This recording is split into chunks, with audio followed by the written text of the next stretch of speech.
On behalf of the United States, I commend you for raising your voice today for peace, understanding, and tolerance.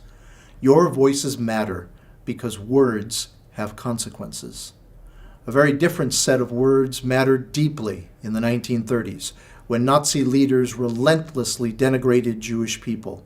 They dehumanized them in the eyes of their fellow citizens and used fear to drive their nation into the brutal murder of millions of people.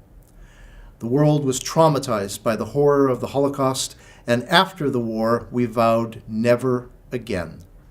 We built institutions like the United Nations, NATO, and the OSCE to preserve the peace, promote dialogue, and defend liberty and human rights.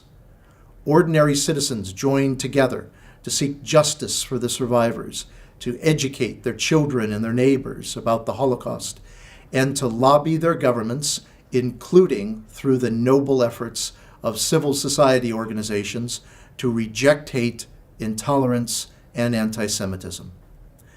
However, peace is not inevitable. It is the product of choices we make every day, choices to teach our history accurately, to respect our shared institutions, to resolve our differences peacefully, and to accept the rights and acknowledge the dignity of those who are different from us. Today, the world is confronting enormous change and uncertainty. In times of stress, there is greater temptation to blame the other when we have problems, the person who looks or worships differently than we do, or who comes from somewhere else. For this reason, the lessons of our past are more important than ever. We must continue to speak out in favor of peace, tolerance, and understanding.